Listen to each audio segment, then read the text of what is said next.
I'm right in the middle of moving, and today I'm going to show you the only pieces of electronic music gear that I have kept with me. But really quick before that, let me just say that today's patron shout out goes to Shane Hamilton. Thank you so very much for the support. Let's get started. So if you watched last week's video, you'll know that my wife and I are moving into a house, and well, we've been hard at work packing and moving things. I've also been trying to prep for Freebeat Live, which is just 1 week away, but in the process of moving, I've had to move a lot of my gear over to the new place while we're still here in the apartment. However, there are a few things that I kept with me that I was like, you know what, I just can't live without these pieces of gear right now.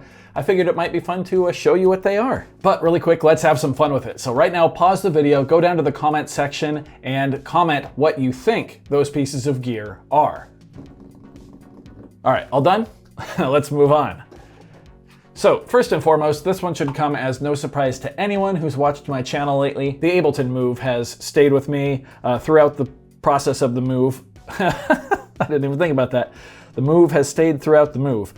Yeah, I can't really live without this thing anymore. It's just my favorite piece of electronic music gear, period, at this point. Fantastic. I don't really have anything else to say about it other than it's once again full. I've once again filled up all of the sets. That didn't take long. Next up, I have kept the Korg NTS1, and I kept this out for a couple of reasons. One, it is just simply a very fun device to use. Like, you can very quickly plug in headphones or speakers and power it up and just have a little jam on it. It's also one of the most popular pieces of gear here on the channel, so I do still have to make content while we're in the middle of moving, and NTS1 videos always at least do decently well for me, even if it's just a little jam to fill some space. It can act as an effects box for anything else that I've kept. It just is a really versatile piece of gear. It's super affordable, so everyone can relate to it. And yeah, I mean, this has just been a mainstay of the channel for so long. There was no hesitation when I grabbed this one to keep out of the moving boxes and here at the apartment still. Next up, kind of a cop-out, but it's the entire live rig. Freebeat Live 2025 is just 1 week away, and as you're watching this, I'm actually at rehearsal right now. So yeah, I had to keep the SPD-SX, had to keep the MC707, the pedal board, all that stuff. That might be cheating, but I had to keep it here. Next up, a bit of a surprise for me, it's the Sonicware Sample Trek, and the sole reason I kept this is because of that update that it got a couple weeks ago, allowing you to change sequence parameters while the sequencer is running. I've just had a lot of fun jamming and looping on this thing just in my spare time. I'm not sure if I'll document it on camera or not, maybe I'll do a Sunday sessions, but it's just been a lot of fun. In fact, I've had so much fun with it that it survived the move. It's here still with me, which, like I said, surprised even me. I didn't think this would be staying with me through the move. I thought it would go to the new place immediately and wait for me there, but no, I've been having a blast with it. So 2 thumbs up to Sonicware for this Sample Trek update. Hope there's more in the future. Next up, we've got some more practical options. We've got the Zoom F2BT, which is actually recording the audio for this video right now. This is my microphone, it's clipped to my shirt, and that's how you are hearing me right now. It's being powered by this very close to death power bank right here, or battery bank. Like I said, I do still have to make content, and you need to hear my voice, so that's one of the easiest ways for me to do it.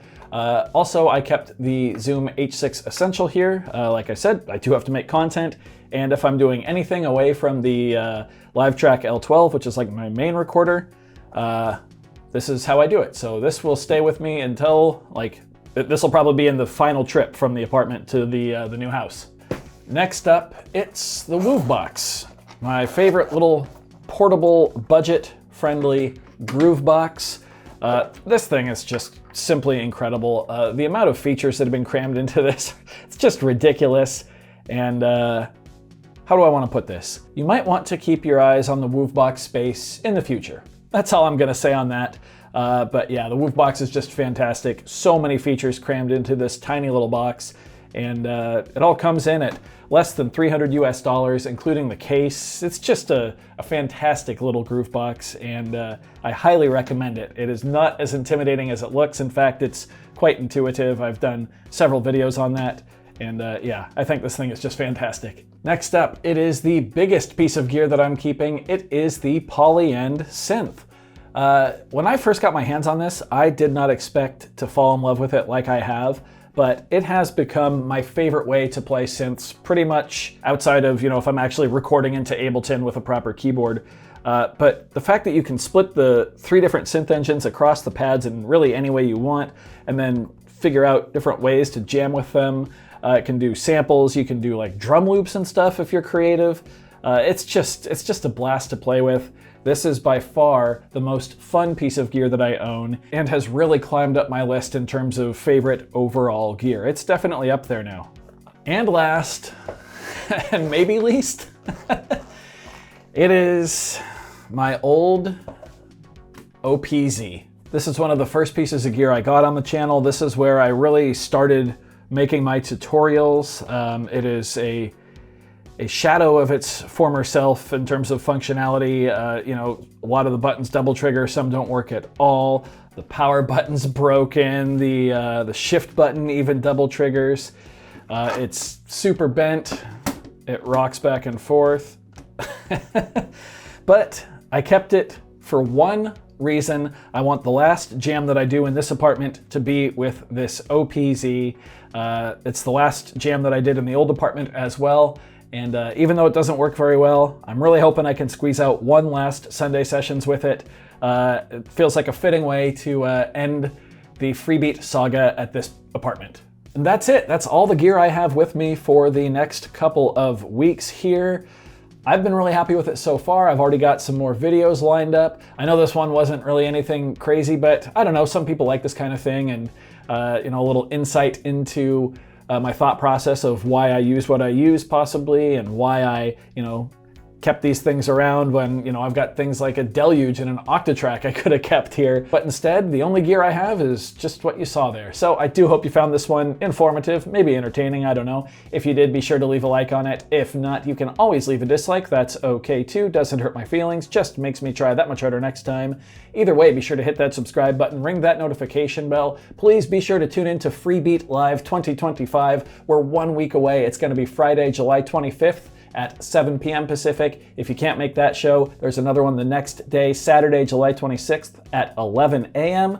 Pacific time. It's a free live streamed concert right here on the channel. It is actually live. I'm going to be playing live music for you all. A lot of you submitted tracks for our community showcase as well. Galactic Tapes is doing an opening set. It's going to be a good time. I do hope to see you there. In the meantime, thanks so much for being here. Thanks for watching, and we'll see you next time. Bye.